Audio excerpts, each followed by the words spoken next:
Oh, yeah, I'm going to have to download higher res videos just so I can read the trash talking.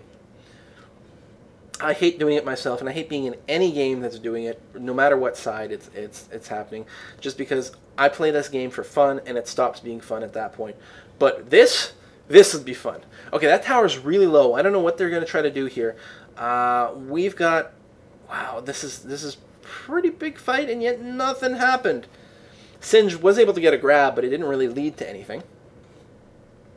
But yeah, there's 5 blue people up top. Zillion and Caed0 on the purple team are pushing middle. That tower is almost certainly going to go down. Now the question is, can they get the tower down on top?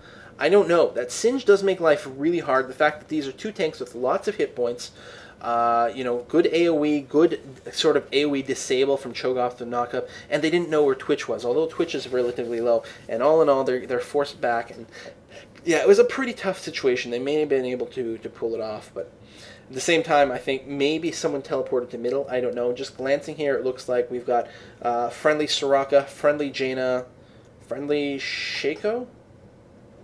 Yeah, they've all gone middle. I guess there's Caed0 both teams. I gotta, you know, keep track of this a little bit better here. Oh yeah, I'm definitely just catching some bannable language going on down there. It's probably a good thing it's a little fuzzy. Definitely some racist comments. Oh, hello, Cho'Gath. So, oh, that's interesting. So Olaf had enough money to complete his Frozen Heart, but he's decided to finish his boots first, and he's gone for Boots of Swiftness, which makes a lot of sense since he is going with a non-axe-oriented build. He really needs to be able to close in melee, so the Boots of Swiftness are really, really key there, especially since without the axe he can't slow anyone, so he's got no ranged attack and no way to slow people, so he needs to be able to close to melee, and he's got to be able to reach someone with the Phage, and ultimately the Frozen Heart, or Frozen Mallet once he gets a little bit more gold.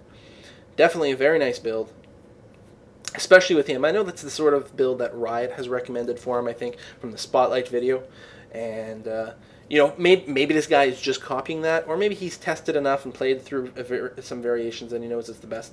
Yeah, Olaf engaged with Cho'Gath, but very quickly changed his targets to Twitch.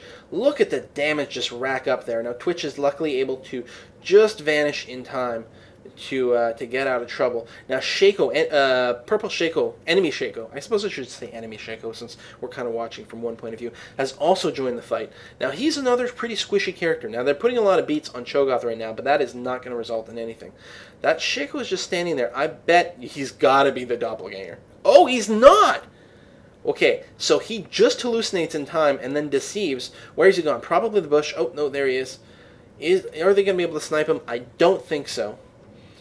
I'm surprised there's not more time bombs going down from Zillion, but his mana is a little bit on the low side, so he may be trying to save up enough for an ultimate. We shall see. So Caed0 is still there. We don't know where Twitch is. Just taking a glance at the minimap. In fact, we don't know where anyone else is on their team. Who's the other person on their team? Oh, I'm so bad at this. Oh! Nice ultimate there. Kills. Yep, there Caed0 is definitely called Huge Titties.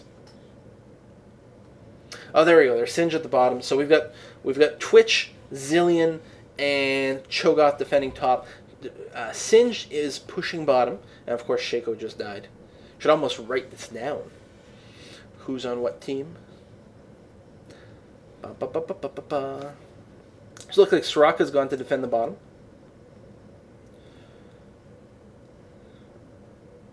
Is it Soraka? I think it must be. I'm probably getting this wrong all the time. Wow, nice snipe on Twitch there. That was perfect. He should not have been that far from the tower. He's just way too squishy, and that is ultimately the problem with Twitch. He's either going to get fed, you know, he's going to pick up enough early assassinations that he's going to be able to do so much damage that he's just going to be able to kill anyone one-on-one easily, and in a team fight he'll just pop his ultimate and kill multiple people at once. Or he's going to not be able to kill people fast enough, and he's just going to get focus fired. I mean, you can always focus fire Twitch to a certain extent, but he can still sometimes win team fights, especially if he's smart enough to not reveal himself until everyone's sort of engaged themselves and use their CC, use their AoE.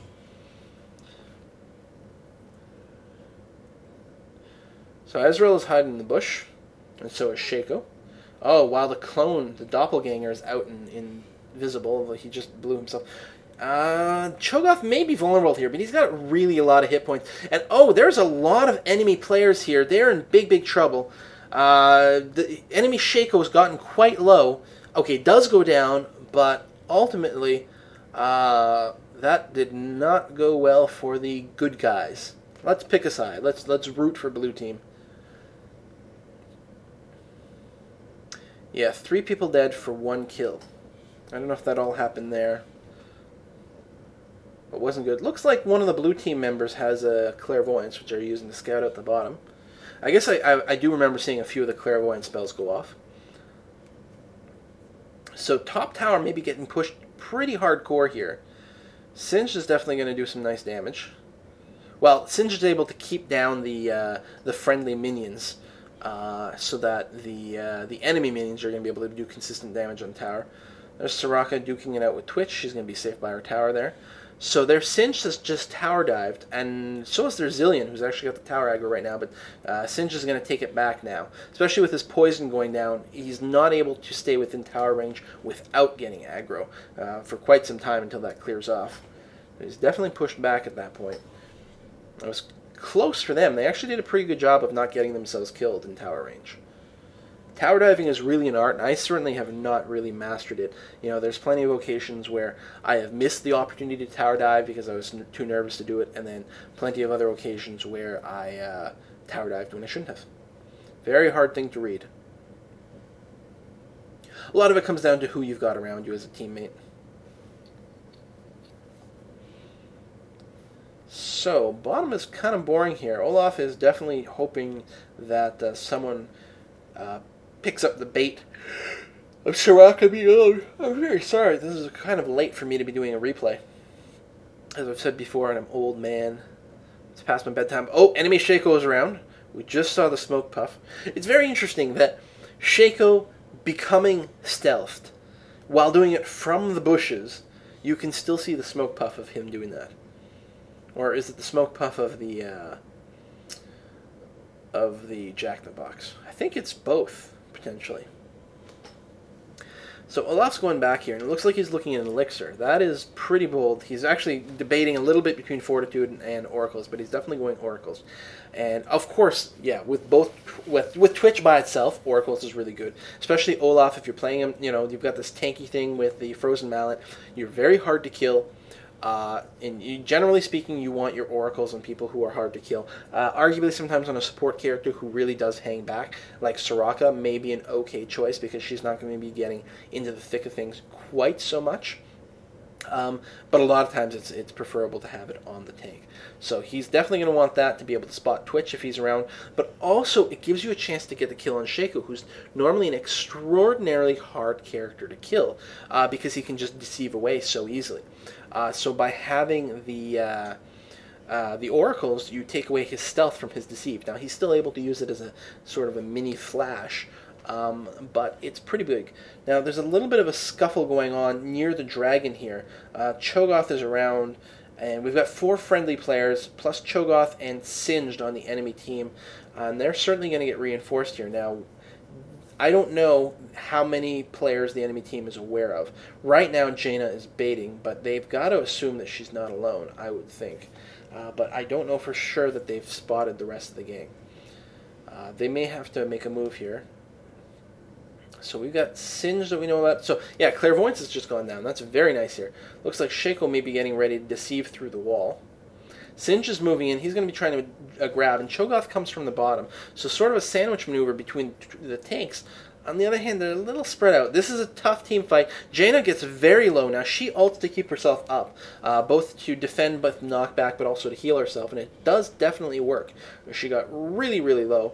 Now, Singed does take out Ezreal, but friendly Caed0 takes out Twitch. Olaf takes out Singed. Now, things are pretty low here. Looks like enemy Caed0 has still got a lot of health, and there's definitely some gankable people here. They're going to have to be careful. Jaina is definitely sort of pushing the extreme of the boundaries here, but